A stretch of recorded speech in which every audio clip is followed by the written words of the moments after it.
Hello, everyone. We're here, Chapter 8 The Potions Master. Let's get right to it. There, look. Where? Next to the tall kid with the red hair. Wearing the glasses? Did you see his face? Did you see his scar? Whispers followed Harry from the moment he left his dormitory the next day. People lining up outside classrooms stood on tiptoe to get a look at him, or doubled back to pass him in the corridors again. Staring. Harry wished they wouldn't, because he was trying to concentrate on finding his way to classes. There were 142 staircases at Hogwarts. Wide, sweeping ones, narrow, rickety ones, some that led somewhere different on a Friday, some with a vanishing step halfway up that you had to remember to jump. Then there were doors that wouldn't open unless you asked politely or tickled them in exactly the right place, and doors that weren't really doors at all, but solid walls just pretending. It was also very hard to remember where anything was, because it all seemed to move around a lot. The people in the portraits kept going to visit each other, and Harry was sure the coats of armor could talk. The ghosts didn't help either. It was always a nasty shock when one of them glided suddenly through a door you were trying to open. Nearly Headless Nick was always happy to point new Gryffindors in the right direction, but Peeves the Poltergeist was worth 2 locked doors and a trick staircase if you met him when you were late for class. But Peeves the Poltergeist was worth 2 locked doors and a trick staircase if you met him when you were late for class. He would drop wastepaper baskets on your head, pull rugs from under your feet, pelt you with bits of chalk, or sneak up behind you, invisible, grab your nose and screech, "Got your conch!" Even worse than Peeves, if that was possible, was the caretaker Argus Filch.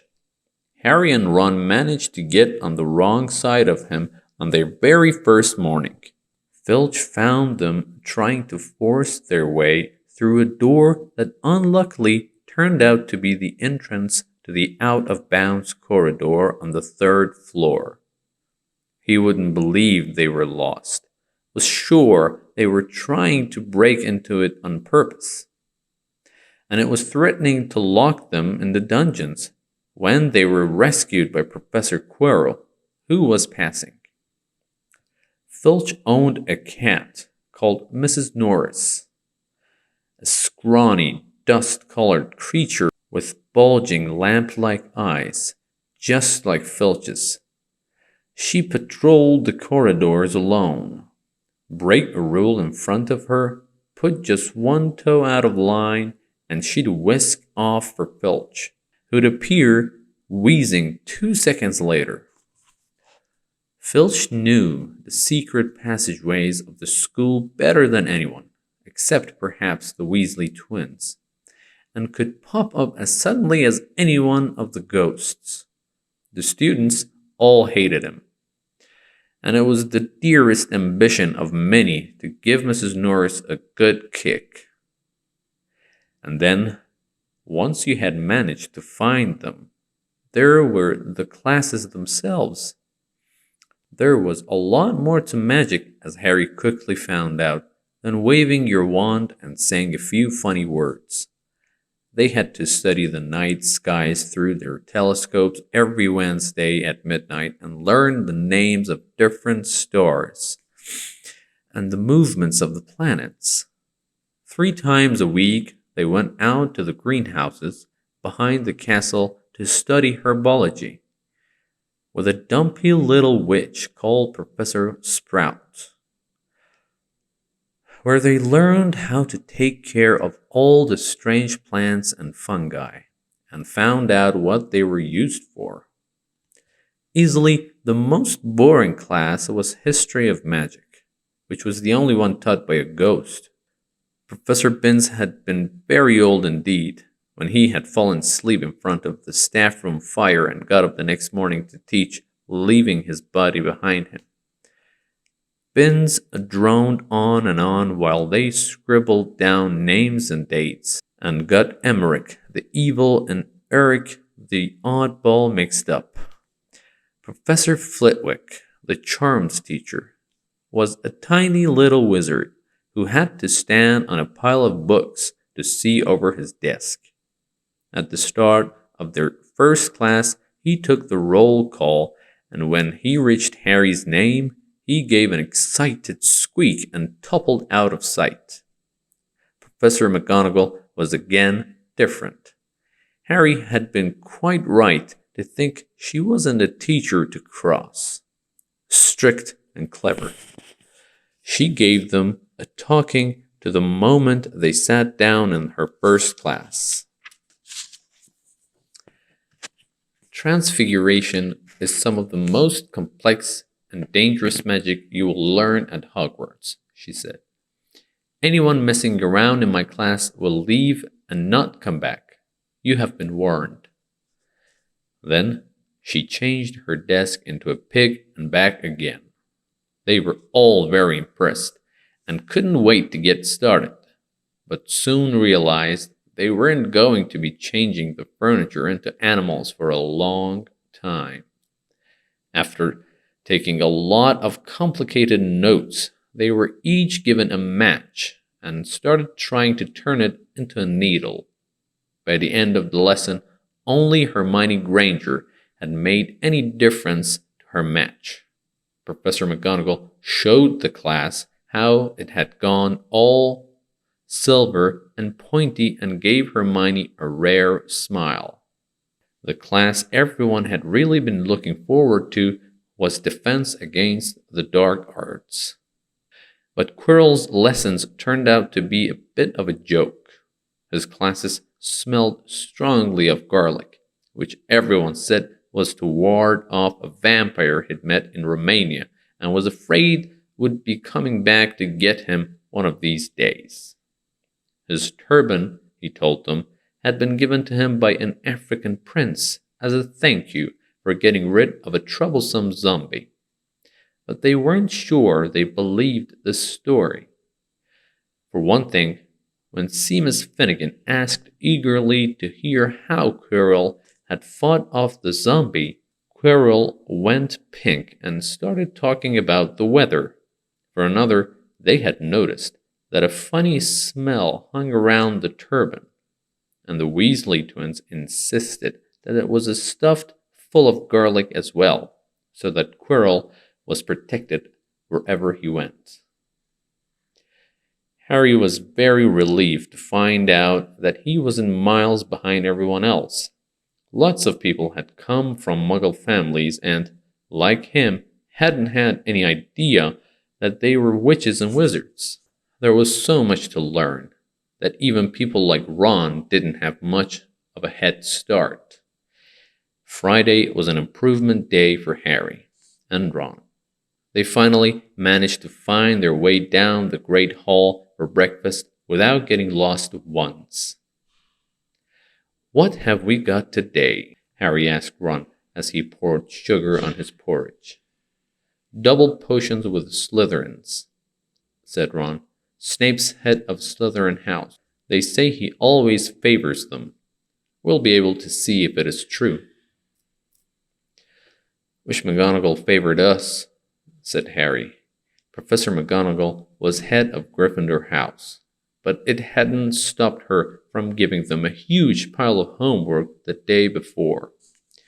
Just then, the mail arrived. Harry had gotten used to this by now, but it had given him a bit of a shock on the first morning, when about 100 owls had suddenly streamed into the great hall during breakfast, circling around the tables until they saw their owners and dropping letters and packages onto their laps.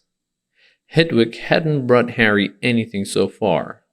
She sometimes flew in to nibble his ear and have a bit of a toast before going off to sleep in the owlery with the other school owls. This morning, however, she fluttered down between the marmalade and the sugar bowl and dropped a note onto Harry's plate. Harry tore it open at once. It said in a very untidy scrawl, "Dear Harry, I know you get Friday afternoons off, so would you like to come and have a cup of coffee with me around 3? I want to hear all about your first week. Send us an answer back with Hedwig. Hagrid." Harry borrowed Ron's quill, scribbled, "Yes, please, see you later," on the back of the note and sent Hedwig off again. It was lucky that Harry had tea with Hagrid to look forward to, because the potions lesson turned out to be the worst thing that happened to him so far. At the start of term banquet, Harry had gotten the idea that Professor Snape disliked him. By the end of the first potions lesson, he knew he'd been wrong. Snape didn't dislike Harry. He hated him. Potions lessons took place down in one of the dungeons. It was colder here than up in the main castle, and would have been quite creepy enough without the pickled animals floating in glass jars all around the walls. Snape, like Flitwick, started the class by talking the roll call, and like Flitwick, he paused at Harry's name. "Ah, yes," he said softly. "Harry Potter, our new celebrity." Draco Malfoy and his friends Crabbe and Goyle sniggered behind their hands. Snape finished calling the names and looked up at the class. His eyes were black like Hagrid's, but they had none of Hagrid's warmth. They were cold and empty and made you think of dark tunnels. "You are here to learn the subtle science and exact art of potion making," he began. He spoke in barely more than a whisper, but they caught every word. Like Professor McGonagall, Snape had the gift of keeping a class silent without effort. "As there is a little foolish one waving here, many of you will hardly believe this is magic.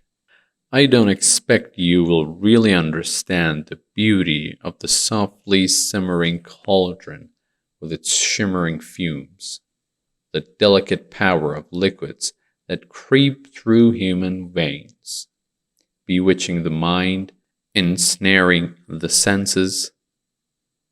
I can teach you how to bottle fame, brew glory, even stupor death.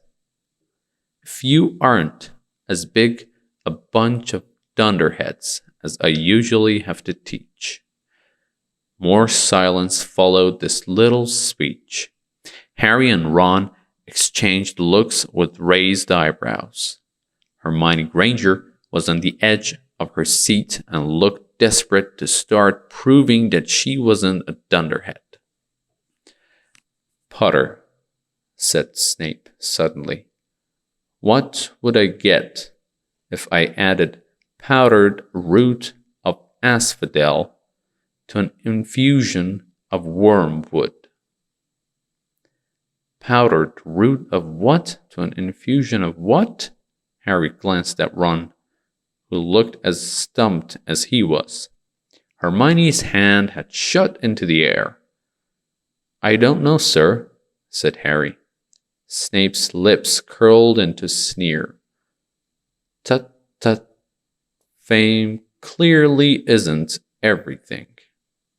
He ignored Hermione's hand. "Let's try again. Potter, where would you look If I told you to find me a bezoar.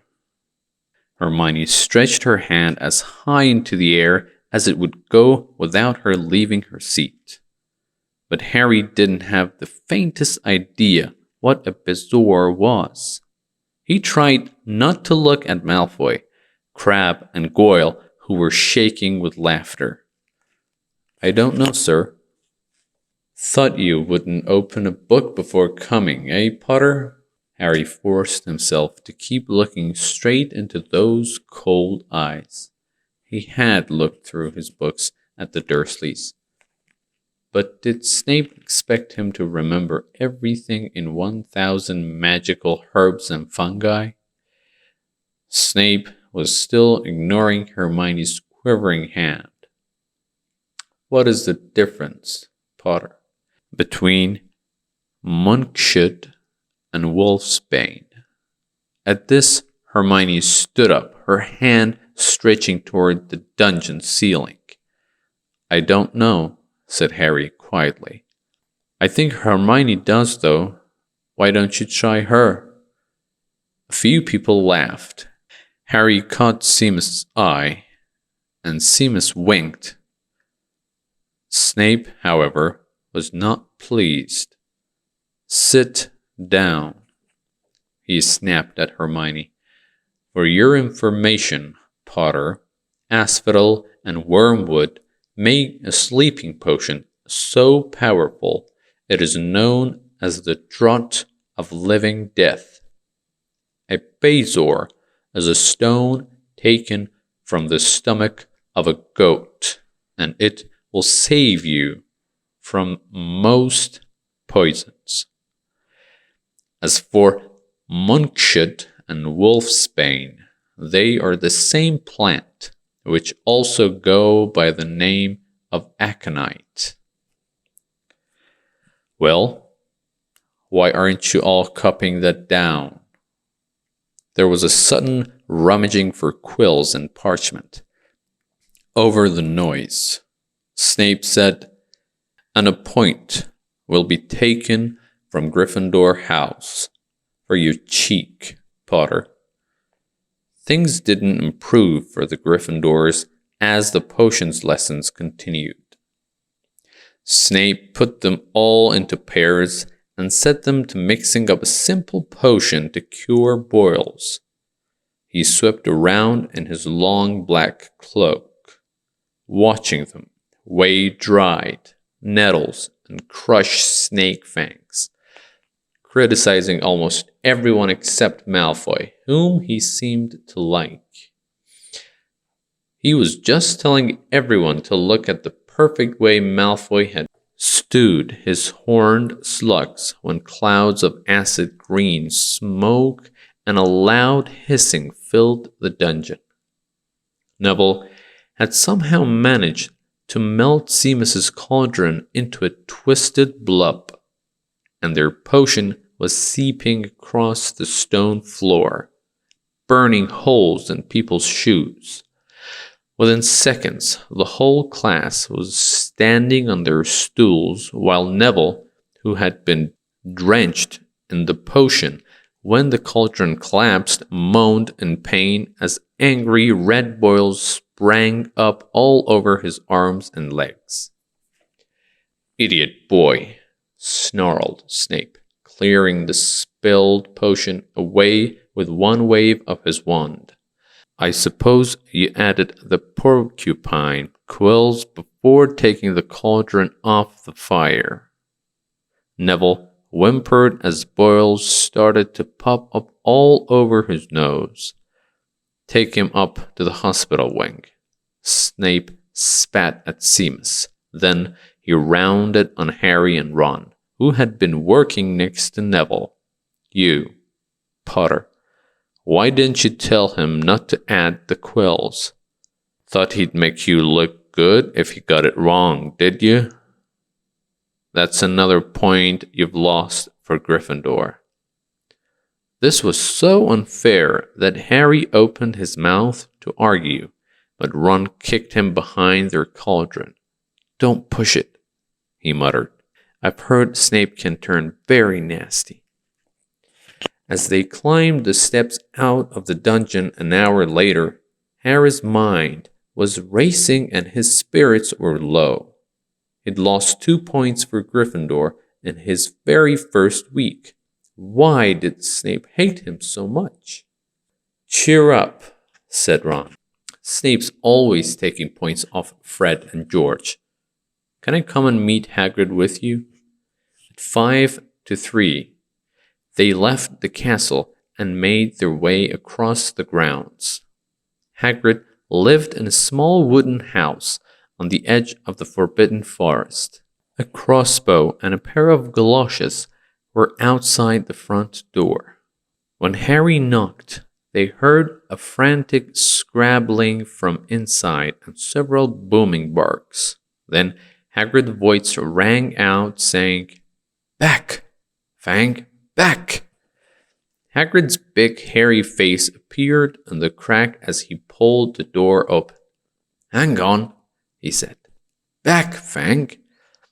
He let them in, struggling to keep a hold on the collar of an enormous black boarhound. There was only one room inside.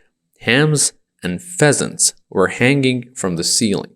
A copper kettle was boiling on the open fire.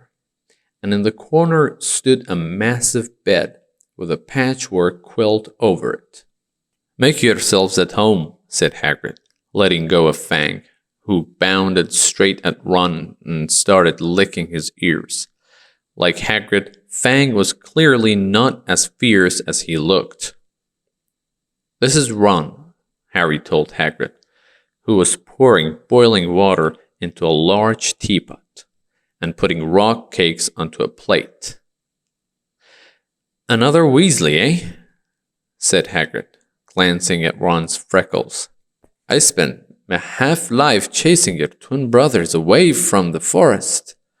The rock cakes were shapeless lumps with raisins that almost broke their teeth, but Harry and Ron pretended to be enjoying them as they told Hagrid all about their first lessons. Fang rested his head on Harry's knee and drooled all over his robes. Harry and Ron were delighted to hear Hagrid call Filch that old git. "And as for that cat, Mr. Norris, I'd like to introduce her to Fang sometime. You know, every time I go up to school, she follows me everywhere. Can't get rid of her. Filch puts her up to it." Harry told Hagrid about Snape's lesson. Hagrid, like Ron, told Harry not to worry about it, that Snape liked hardly any of the students. "But he seemed to really hate me." "Rubbish," said Hagrid. "Why should he?" Yet Harry couldn't help thinking that Hagrid didn't quite meet his eyes when he said that. "How's your brother Charlie?" Hagrid asked Ron. "I liked him a lot. Great with animals." Harry wondered if Hagrid had changed the subject on purpose. While Ron told Hagrid all about Charlie's work with dragons, Harry picked up a piece of paper that was lying on the table under the tea cozy. It was a cutting from the Daily Prophet. "Gringotts break-in latest. Investigations continue into the break-in at Gringotts on 31st July. Widely believed to be the work of dark wizards or witches unknown. Gringotts goblins today insisted that nothing had been taken. The vault that was searched had in fact been emptied the same day. But we're not telling you what was in there. So keep your noses out if you know what's good for you," said a Gringotts spokesgoblin this afternoon. Harry remembered Ron telling him on the train that someone had tried to rob Gringotts, but Ron hadn't mentioned the date. "Hagrid," said Harry, "that Gringotts break-in happened on my birthday. It might have been happening while we were there." There was no doubt about it.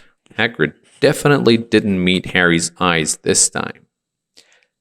He grunted and offered him another rock cake. Harry read the story again. The vault that was searched had in fact been emptied earlier that same day. Hagrid had emptied Vault 713. If you could call it emptying, taking out that grubby little package. Had that been what the thieves were looking for? As Harry and Ron walked back to the castle for dinner, their pockets weighed down with rock cakes they'd been too polite to refuse. Harry thought that none of the lessons he'd had so far had given him as much to think about as tea with Hagrid. Had Hagrid collected that package just in time? Where was it now? And did Hagrid know something about Snape that he didn't want to tell Harry? End of chapter 8.